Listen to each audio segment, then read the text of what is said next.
안녕하십니까. 만화공인중개사의 저자 이용훈입니다. 오늘은 민법 및 민사특별권 신점 문제풀이 399선 제3강 시간으로서 21번부터 30번까지 같이 문제를 풀도록 하겠습니다. 자, 지금부터 21번 문제 시작하겠습니다.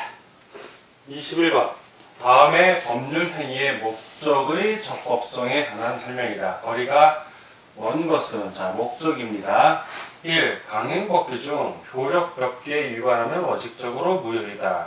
자, 강행법규는 효력규정 또는 효력법규 그리고 단속규정 또는 단속법규 두 가지가 있습니다. 그것만 알면 일단 1번, 2번 지문을 씻습니다. 자, 효력법규, 효력규정에 위반한 것은 원칙적으로 무효이다. 맞습니다. 두 번째, 강행법규 중 단속법규를 위반하면 원칙적으로 유효하고 자, 단속법규 위반은 반입니다. 유효합니다. 다만 행위자가 단속상의 제한 또는 처벌을 받는다. 그렇죠. 단속 또는 제한의 처벌을 받을 뿐입니다. 3. 부동산 중개수수로 상한을 정한 자, 부동산 중개수 상한을 정한 공인중개사의 업무 및 부동산 거래 신고에 관한 법률의 규정을 초과한 수수료 약정. 그렇죠. 이 초과 수수료 약정이 무효이긴 합니다. 근데 전부 무효이다. 자, 전부, 요게 문제 있죠. 전부가 아니라 초과 부분만. 자, 초과 부분만. 약정을 초과해서 수수료 하기로 할 수 있습니다. 실무에서는. 근데 법률상 초과 부분만 무효고, 그 법률에서 규정한 부분 한도 안에서는 유효합니다. 유효. 여기 틀렸네요. 4번. 중간 생략 등기를 금지하는 부동산 등기 특별조치법의 규정은 단속법규로서 이에 위반하여도 사법상의 효력은 유효하다.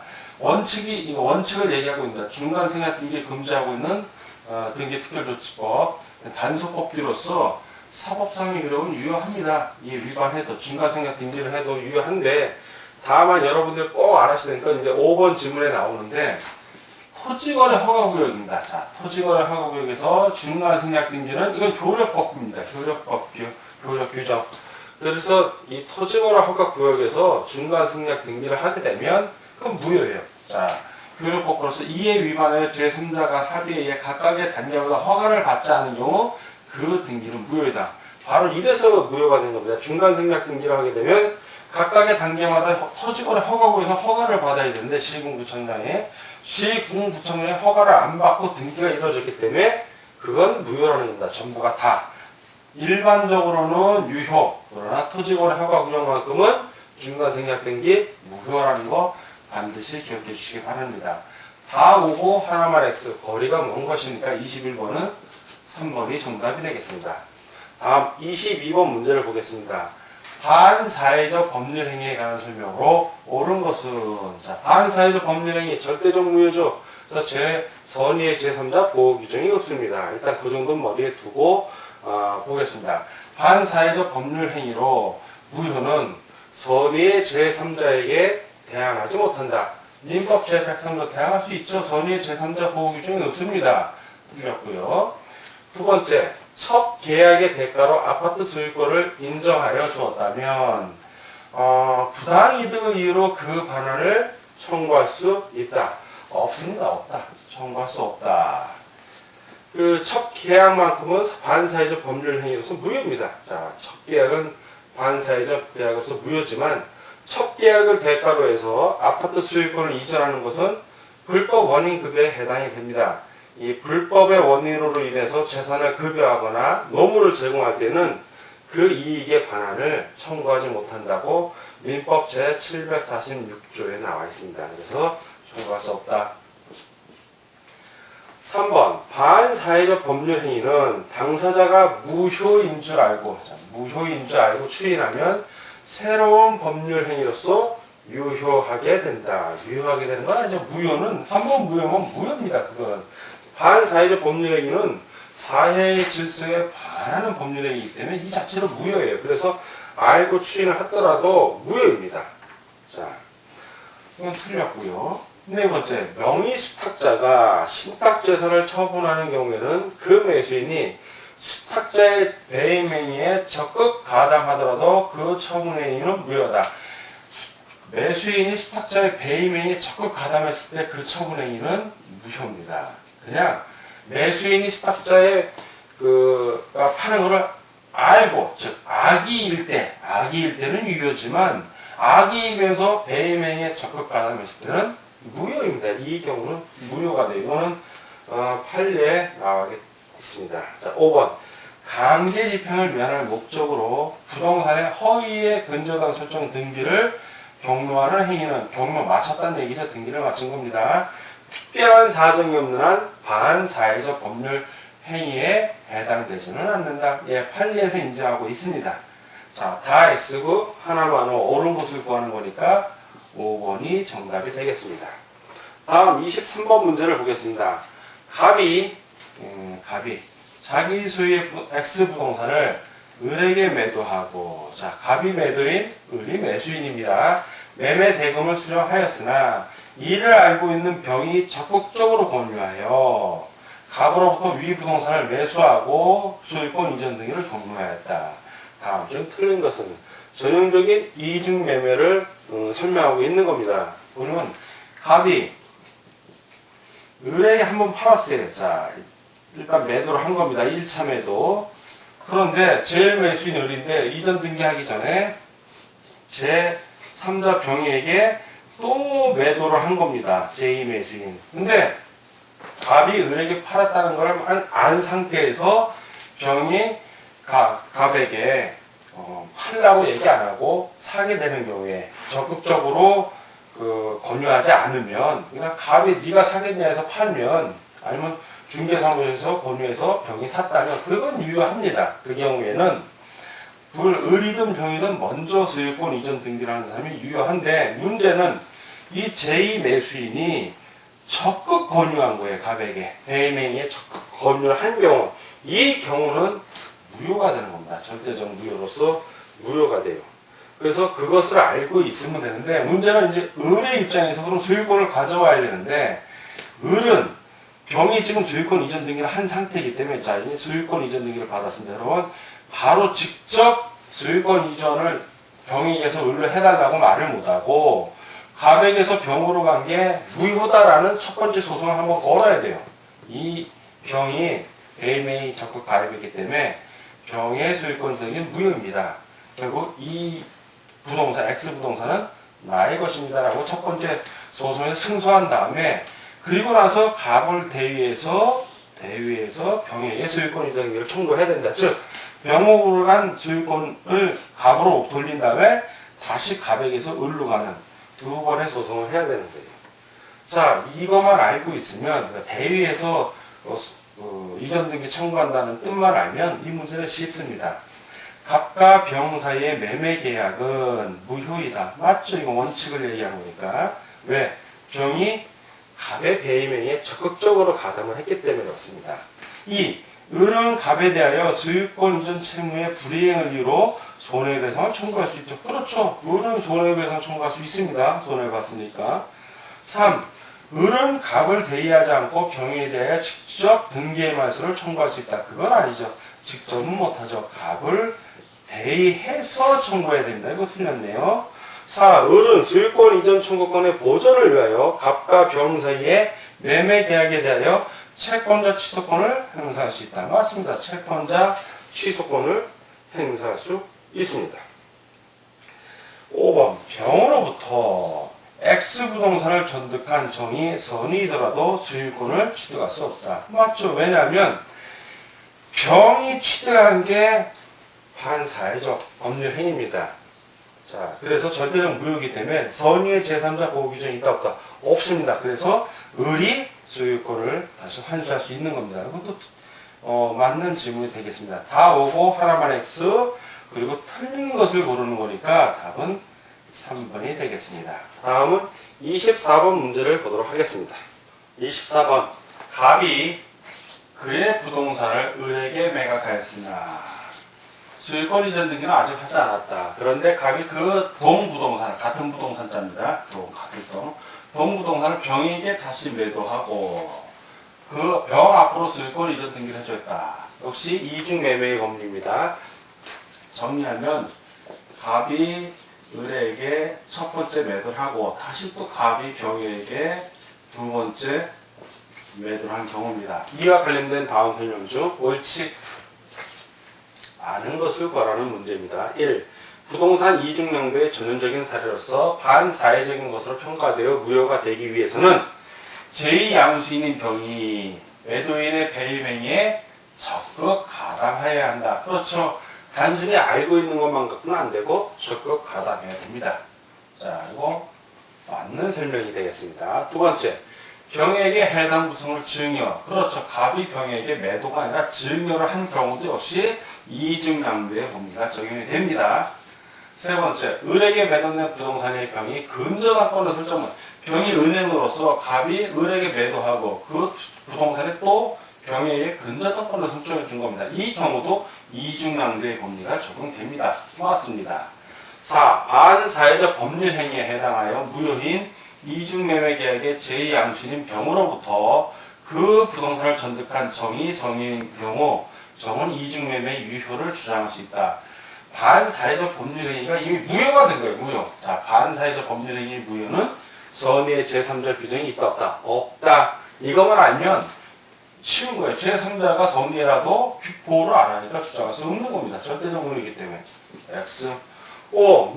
무효인 이중매매계약인 경우 을은 갑을 대의하여, 즉 갑을 대신하여 병 앞으로 종료된 소유권 이전 등의 말소를 청구할 수 있고, 그렇죠. 갑을 대위하여 갑으로부터 병으로의 소유권 이전 등기가 말소되면 이어서 을은 갑에 대하여 소유권 이전 등기를 청구할 수 있다.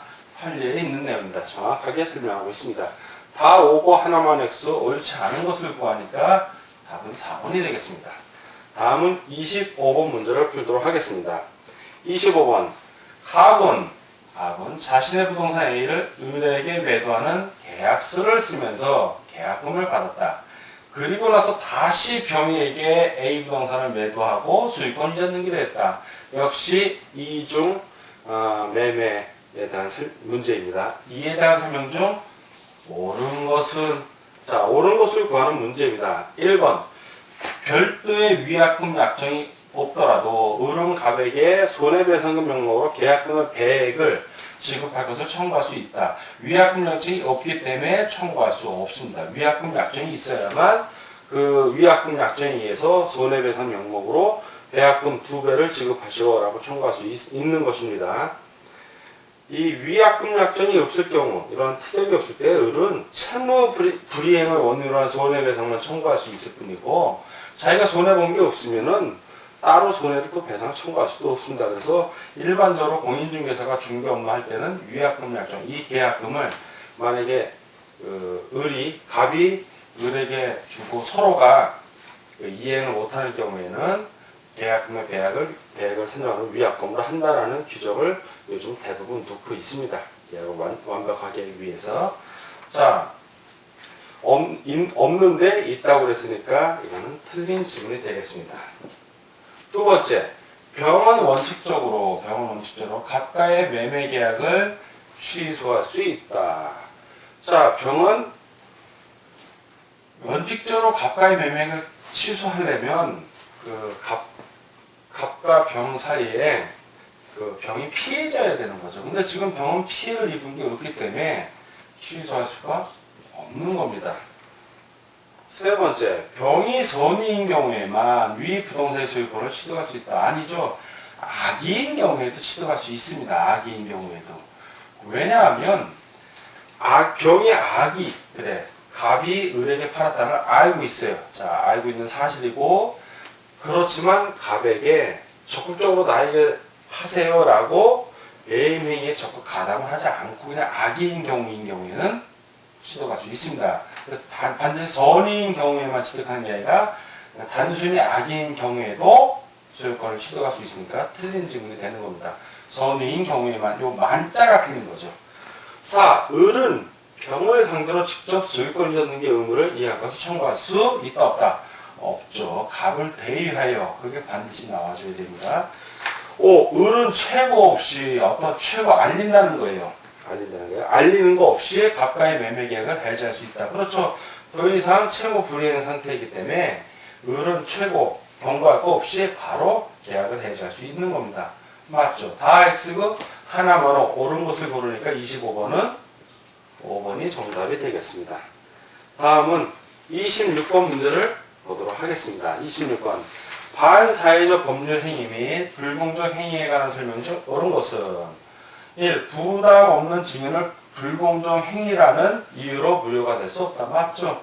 부당 없는 증여, 그냥 증여를 했어요. 돈 안 받고. 그거는 불공정 행위라고 할 수가 없습니다. 그거는.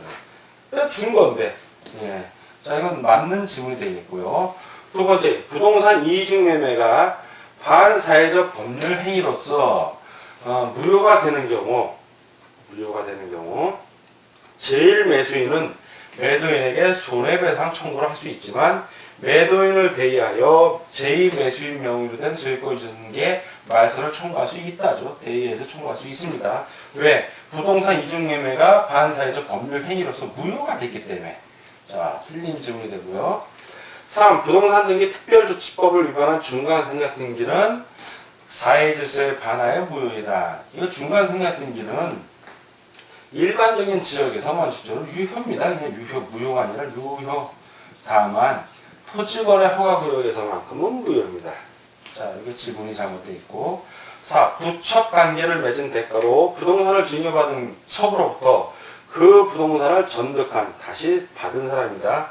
자가 그 사실을 알았던 경우에는 소유권을 취득하지 못한다. 취득합니다. 소유권을 취득하지 못하는 게 아니라 취득을 해요. 왜냐하면 부첩관계, 자, 첩관계를 맺어서 증여한 경우에 그 증여자, 즉 이 첩의 남편이라고 볼 수가 있죠. 그 증여자는 첩에게 부당이득 반환 청구할 수 없습니다. 그리고 소유권에 대한 반환 청구권도 없기 때문에 첩으로부터 그 부동산을 전득한, 얻은 사람은, 취득한 사람은 그 사실을 알다 하더라도 선의하게 관계없이 소유권을 취득하는 것입니다. 자, 이것도 틀렸고요. 5. 불공정 행위의 양 당사자는 이미 이행한 것에 반환을 청구할 수 있다.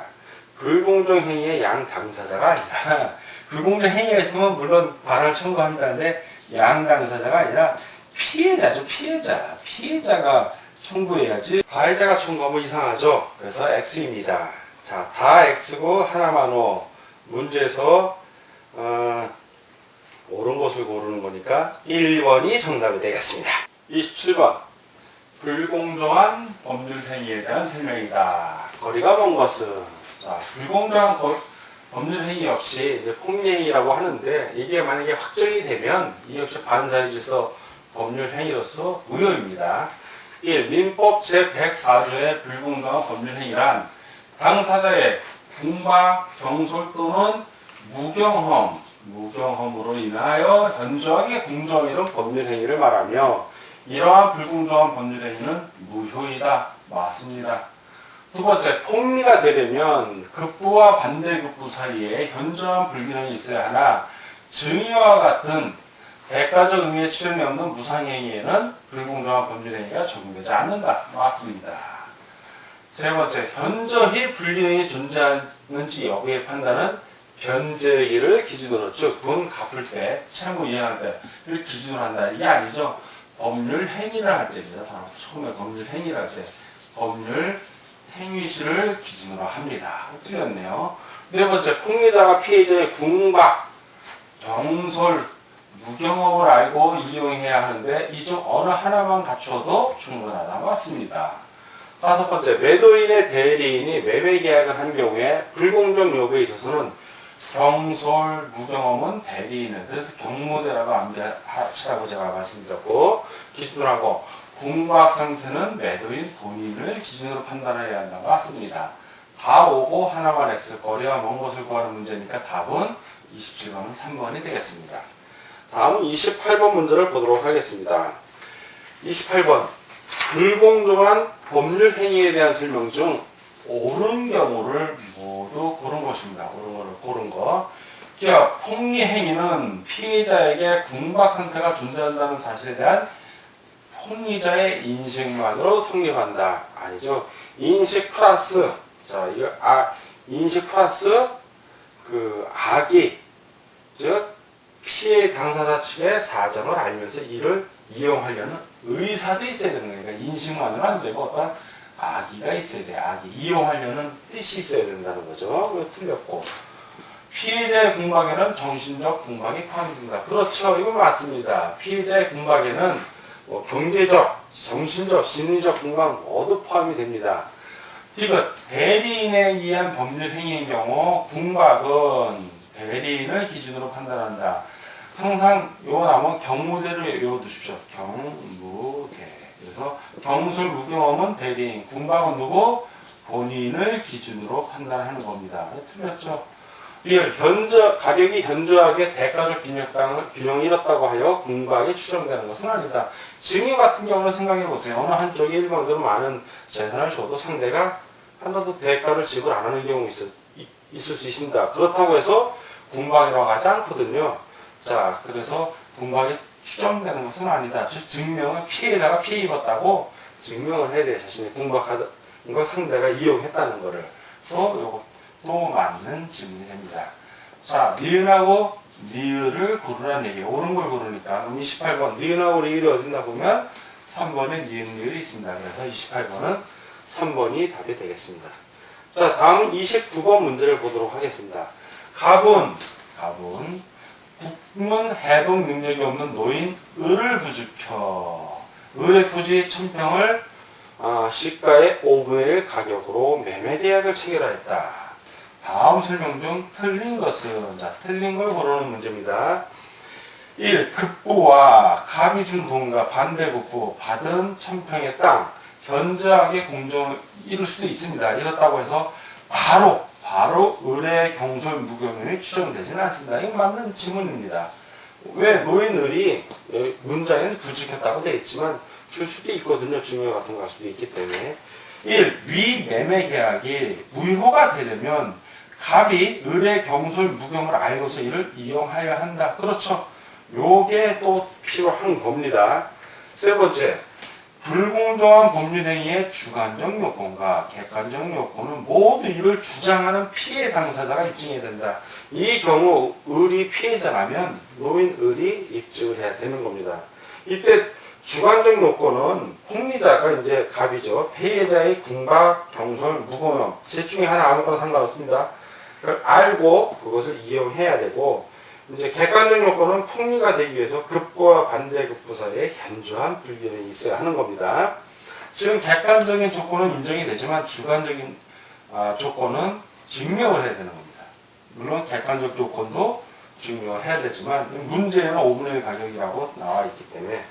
자, 이것도 맞는 질문입니다. 어쨌든 피해 당사자가 다 입증을 해야 된다. 입증을 해야 한다. 4. 갑이 을을 부추겨서 현재의 공정을 이룬 법률행위가 하였으므로 판례상 불공정한 법률행위로서 무효가 된다. 그렇죠. 지금 지문에는 갑이 을을 부추겨서 현재의 공정을 이룬 불공정한 법률행위를 했기 때문에 판례상 불공정한 법률행위로서 무효가 되는 겁니다. 29번 지문 자체로 봤을 때는. 5번 갑이 선의의 제3자 병에게 소유권 이전 등기를 해줬으면 노인 을은 병에게 대항할 수 없다. 자, 이게 현저히 4번 지문이 맞고, 지금 이 상황에서 갑이 선의의 제3자에게 소유권 이전 등기를 해줬어도 이 불공정한 법률행위 같은 경우 선의의 제3자 보호 규정이 없습니다. 그래서 선의의 제3자는 대항할 수 있다 없다. 자, 선의의 제3자가 대항할 수 없는 거니까 노인들은 대항할 수 있다 없다. 있다죠. 자, 그거 잘 생각하시고 이해할 겁니다. 그래서 틀린 질문이 됩니다. 다 오고 하나만 X, 틀린 걸 고르는 거니까 29번은 5번이 되겠습니다. 다음 30번 문제를 보도록 하겠습니다. 30. 판례의 입장에 비추어 불공정한 법률 행위라고 보기 어려운 것을 고르시오.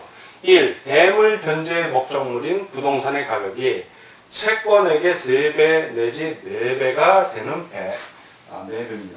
배가 되는 대물 변제 계약. 자, 이건 판례상 불공정한 법률행위라고 인정을 했습니다. 이게 뭔 뜻이냐면 대물 변제, 차용을 해서 채무자가 물건으로 대신 변제, 갚는 겁니다. 갚는데 이 목적물인 부동산, 물건으로 지금 갚는 그 물건을 얘기하는 거예요. 그 부동산이 자기 채권액의 3배에서 4배, 예를 들어서 1억을 빌렸어요. 1억을 빌렸으면 1억에 해당되는 부동산으로 갚으면 되는데 지금 3배, 4배니까 이 부동산 가격이 3억에서 4억이 되는 거예요. 이걸로 갚는다는 얘기죠. 이런 경우는 판례상 불공정한 법률행위로 본다. 이 얘기입니다. 맞고요. 두 번째, 사실과 다른 고소에 의해 구속된 상태에서 정신적, 경제적으로 궁박한 상태에서 고소인의 주장을 그대로 인정하고 합의가 이루어진 경우 사실과 다른 고소인데 이거 역시 불공정한 법률행위라고 인정을 합니다. 3. 자식과 상의 없이 시설복지금 2억 원을 증여하겠다는 노인의 증여계약. 아니 노인이 자기 돈 자기가 증여하겠다는데 뭔 상관입니까? 이건 상관이 없는 거예요. 이건 불공정한 법률행위가 상관이 없죠. 증여니까. 4. 망인의 사망에 따른 손해배상금으로 지급받을 수 있는 금액보다 훨씬 적은 금액만을 지급받으면서 가해회사가 제시한 합의서에 난이한 경우. 자, 사람이 사고로 죽었어요. 그래서 회사로부터, 가해회사로부터 손해배상금을 지급받는데 그 지급받을 수 있는 금액이 예를 들어서 한 5억이라고 치면 이 5억보다 훨씬 적은 5천만 원에 합의를 했다면 이런 경우 불공정한 법률행위라고 보는 겁니다. 판례상. 자, 맞고요. 수사기관의 불법 구금. 자, 합법이 아니라 불법 구금된 상태에서 구속을 면하기 위해 거액의 손해배상을 추가 지급하기로 합의한 경우 역시 불공정한 법률행위로 봅니다. 그래서 다 오고 하나만 해서 보기 어려운 것이니까 3번이 정답이 되겠습니다. 수고하셨습니다. 저기까지 함께 문제 푸느라고 수고하셨고요. 앞으로도 계속 이렇게 민법 좀 어려울 수 있지만은 두 번, 세 번 반복해서 시청하시면 자신감도 붙고 그리고 기본서에 있었던 것도 요약 정리가 되니까 계속해서 공부해 주시길 부탁드립니다. 자, 오늘 강의 여기서 마치고 다음 시간에 뵙겠습니다. 감사합니다.